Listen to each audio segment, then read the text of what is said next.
Hello दोस्तों, मैं संदीप मिश्रा आप सभी का स्वागत करता हूं आपके यूट्यूब चैनल एसएम क्लासेस में।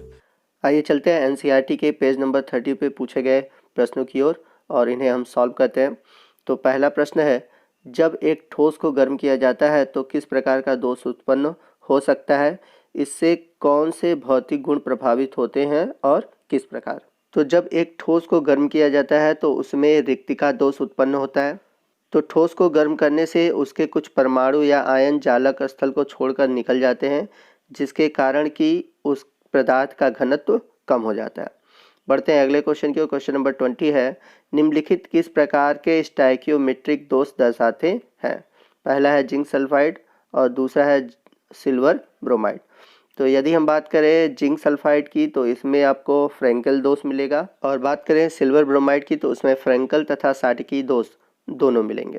आगे बढ़ते हैं अगले क्वेश्चन की ओर। क्वेश्चन नंबर 21 है, समझाइए कि एक उच्च संयोजी धनायन को अशुद्धि की तरह मिलाने पर आयनिक ठोस में रिक्तिकाएं किस प्रकार से प्रविष्ट होती हैं? तो यदि हम बात करें आयनिक ठोसों की, तो जब भी हम आयनिक ठोसों में कोई भी अशुद्धियां मिलाते हैं, जैसे कि यहाँ पर बात हो रही है धनायन अशुद्धि की, तो जब भी धन आयन अशुद्धियां मिलाते हैं तो विद्युत उदासीन बनाए रखने के लिए उच्च संयोजकता वाले धन आयन द्वारा निम्न संयोजकता वाले दो या दो से अधिक धन आयन प्रतिस्थापित होते हैं। अतः कुछ धन आयन रिक्तियां जनित होती हैं, जैसे यदि आयनिक ठोस NaCl में Sr2 पॉजिटिव की अशुद्धियां मिलाई जाती हैं तब दो Na+ जालक बिंदु रिक्त हो जाते हैं तथा इनमें से एक Sr2 पॉजिटिव आयन द्वारा घिर जाता है तथा अन्य रिक्त रहती हैं।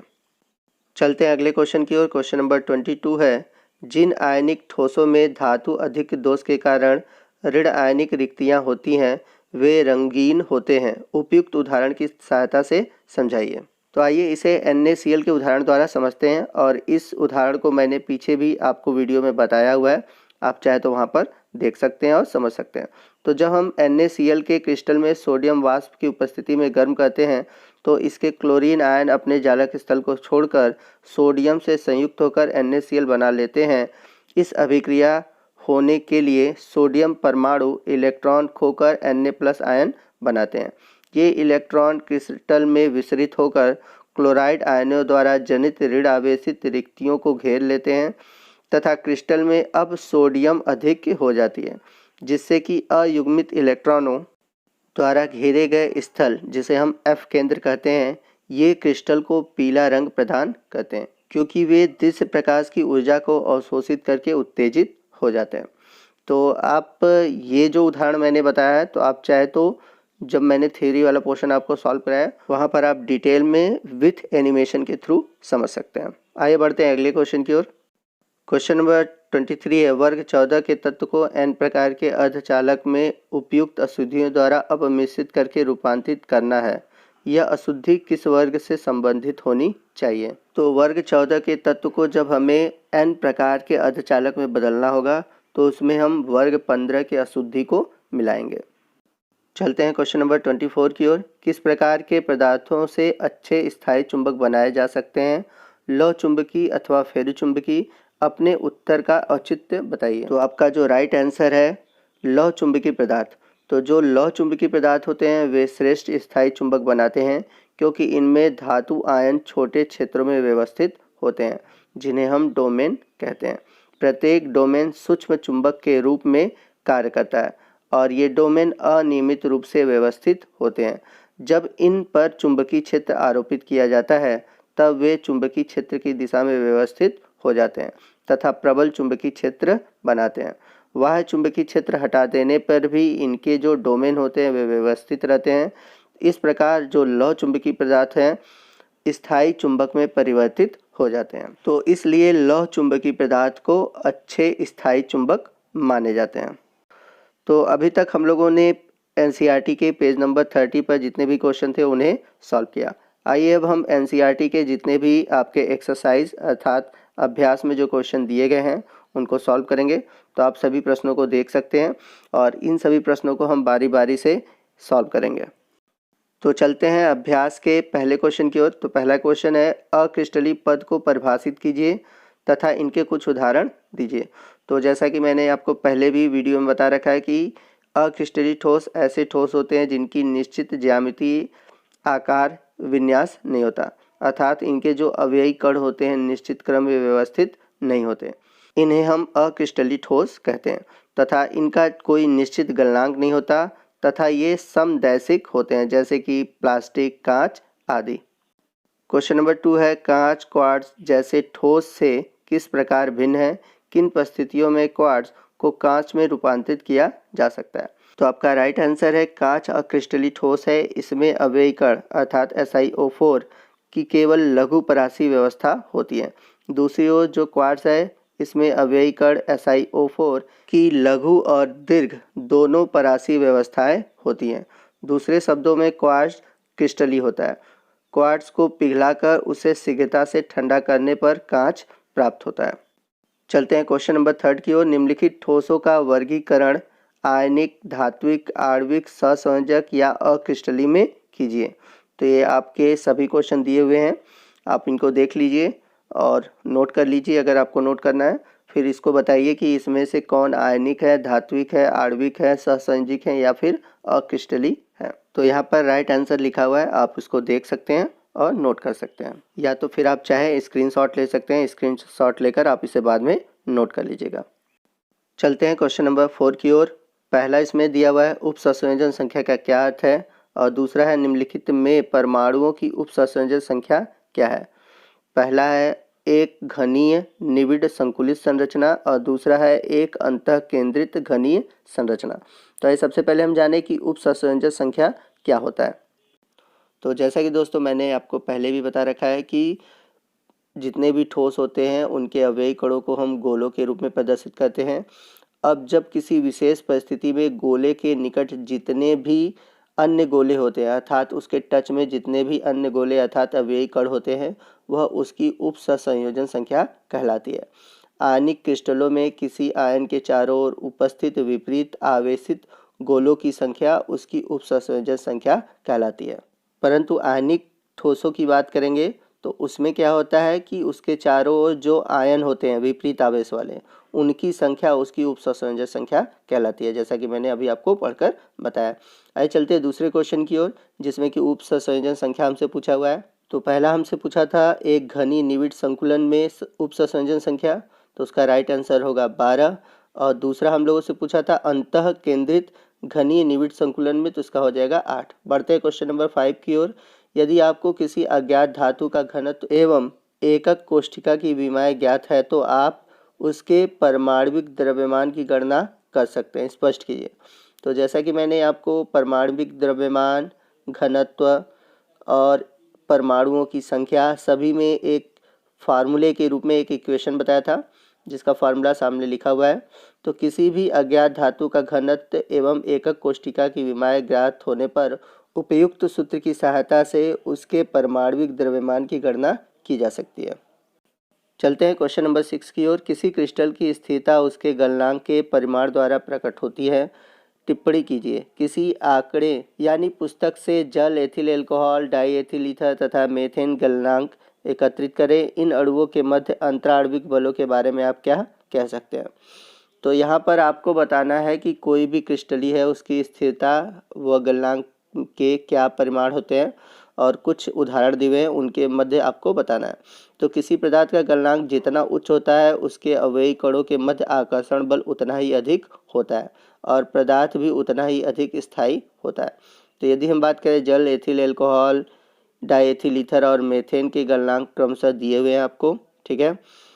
जल और एथिल एल्कोहल में अंतरा आणविक बल हाइड्रोजन बंध होते हैं। जल के अणुओं के मध्य हाइड्रोजन बंध एथिल एल्कोहल के अणुओं की तुलना में प्रबल होते हैं, जो कि उनके गलनांक से भी स्पष्ट होता है। तो डाई एथिल ईथर के अणुओं के बीच द्विध्रुव आकर्षण बल होता है तथा मेथेन अणुओं के मध्य यह दुर्बल वांडरवाल बल होता है, जो कि इसके गलनांक को स्पष्ट करता है। चलते हैं क्वेश्चन नंबर 7 की ओर। निम्नलिखित युगल के पदों में कैसे विभेद करेंगे। तो यहाँ पर आपको अंतर बताना है। सबसे पहला है षटकोणीय निविड़ संकुलन एवं घनीय निविड़ संकुलन, दूसरा है क्रिस्टल जालक एवं एकक कोष्ठिका में, और तीसरा है चतुष्फलीय रिक्तिका और अष्टफलीय रिक्तिका में। तो आपको ये डिफरेंसेस इनके बीच बताने हैं। तो आइए सबसे पहले हम बात करते हैं षटकोणीय निविष्ट संकुलन एवं घनीय निविष्ट संकुलन में। तो पहली चीज़, ये दोनों जो होती हैं ये 3D संकुलित संरचनाएं होती हैं जो कि द्विविम षटकोणीय निविष्ट संकुलन परतों को एक दूसरे पर रखकर प्राप्त की जा सकती हैं। यदि हम बात करें षटकोणीय निविष्ट संकुलन की, जब तृतीय परत को द्वितीय परत पर रखा जाता है तब उत्पन्न एक संभावना के अंतर्गत द्वितीय परत की चतुष्फलकीय रिक्तियों को तृतीय परत के गोलों द्वारा आच्छादित किया जा सकता है। तो आच्छादित करने का मतलब ढक दिया जाता है। तो इस स्थिति में तृतीय परत के गोले प्रथम परत के गोले के साथ पूर्णतः संरेखित होते हैं। इस प्रकार के गोलों का पैटर्न एकांतर परतों में पुनरावृत्त होता है।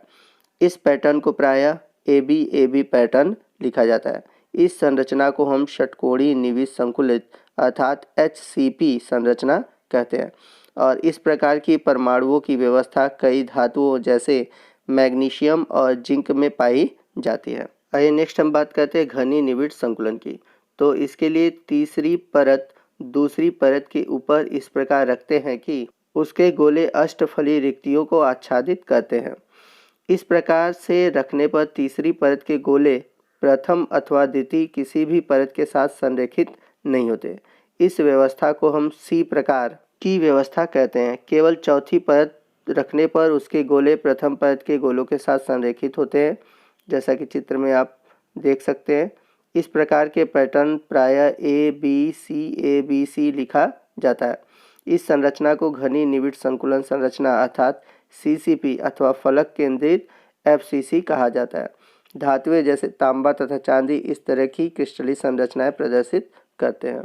तो इन दोनों के बारे में आपको डिटेल से पढ़ना है तो आप इसके लिए वीडियो मैंने बना रखा है, वहां पर जाकर आप डिटेल से विद फिगर पढ़ सकते हैं। अब यदि बात करें हम दोनों प्रकार के निविष्ट संकुलन की, तो इनमें अति उच्च क्षमता वाले क्रिस्टलन होते हैं अर्थात इनकी जो पैकिंग एफिशिएंसी होती है वो 74% होती है।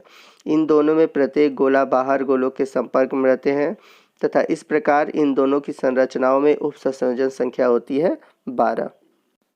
आइए नेक्स्ट हम बात करते हैं क्रिस्टल जालक एवं एकक कोष्ठिका जालक में अंतर की। तो सबसे पहले हम बात करते हैं क्रिस्टल जालक की। तो क्रिस्टलीय ठोसों का मुख्य अभिलक्षण होता है कि इनमें जो अव्ययी कण होते हैं नियमित रूप से और पुनरावृत्त पैटर्न से लगे होते हैं।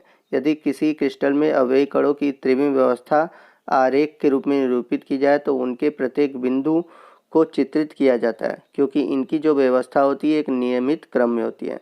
इस प्रकार दिक् स्थान में बिंदुओं का नियमित त्रिविम व्यवस्था कहलाता है क्रिस्टल जालक, जैसा कि मैंने आपको वीडियो में पहले बता रखा है। नेक्स्ट हम बात करते हैं एकक कोष्ठिका की। तो मैंने इसके बारे में बताया है कि जो एकक कोष्ठिका होते हैं वो क्रिस्टल जालक का सबसे छोटा भाग होते हैं, जिन्हें कि हम विभिन्न दिशाओं में पुनरावृत्त करके एक पूर्ण जालक की उत्पत्ति करते हैं। तो ये थी हमारा एकक कोष्ठिका और क्रिस्टल जालक में अंतर की। नेक्स्ट हम बात करते हैं चतुष्फलीय रिक्तिका व अष्टफलीय रिक्तिका में अंतर की। तो यदि हम बात करें चतुष्फलीय रिक्तिका की, तो ये रिक्तियाँ 4 गोलों द्वारा घिरी रहती हैं जो एक नियमित चतुष्फल के शीर्ष पर स्थित होती हैं। इस प्रकार जब भी द्वितीय परत का एक गोला प्रथम परत की रिक्तिका के ऊपर होता है तब एक चतुष्फलीय रिक्तियाँ बनती हैं। इन रिक्तियों को चतुष्फलीय रिक्तियाँ इसलिए कहा जाता है क्योंकि जब इन चारों गोलों के केंद्रों को मिलाया जाता है तब एक चतुष्फलीय संरचना बनता है। इन रिक्तिकाओं को हम T से प्रदर्शित करते हैं, जैसा कि इमेज में आप देख सकते हैं T बना हुआ है, तो T का मतलब है ये चतुष्फलीय रिक्तिकाएं है। आइए नेक्स्ट हम बात करते हैं अष्टफलीय रिक्तिकाओं की। अष्टफलीय रिक्तिकाओं की। ये रिक्तियाँ संपर्क में स्थित 3 गोलों द्वारा संलग्नित रहती हैं। इस प्रकार द्वितीय परत की त्रिकोणीय रिक्तियाँ प्रथम परत की त्रिकोणीय रिक्तियों के ऊपर होती हैं और इस त्रिकोणीय रिक्तियाँ अतिव्यापन नहीं करती। इनमें से एक त्रिकोण का शीर्ष ऊर्ध्वमुखी और दूसरे का अधोमुखी होता है। इन रिक्तियों को चित्र संख्या 4 में O द्वारा अंकित किया गया है। ऐसी रिक्तियाँ 6 गोलों से घिरी होती हैं। ऐसी एक रिक्ति को अलग चित्र 5 में दिखाया गया है। तो जैसा कि इमेज में आप देख सकते हैं ऊपर की ओर चतुष्फलीय रिक्तियों को दिखाकर बनाया गया है और कैसे हम उसे शॉर्ट में बनाएंगे वो भी दिखाया गया है आपके राइट साइड। और चतुष्फलीय रिक्तियों के नीचे अष्टफलीय रिक्तियाँ दी गई हैं और कैसे उन्हें शॉर्ट में बनाया जाता है आपके राइट साइड दिया हुआ है। तो इस प्रकार से चतुष्फलीय और अष्टफलीय रिक्तियाँ बनाई जाती हैं। तो दोस्तों आज के वीडियो में बस इतना ही। मिलते हैं अगले लेक्चर में, लेक्चर 3 में, जिसमें कि हम बाकी के प्रश्नों को सॉल्व करेंगे। तो आज के वीडियो से रिलेटेड जितने भी टॉपिक हैं आप उन्हें नोट कर लीजिए। आज के लिए बस इतना ही। जय हिंद, जय भारत।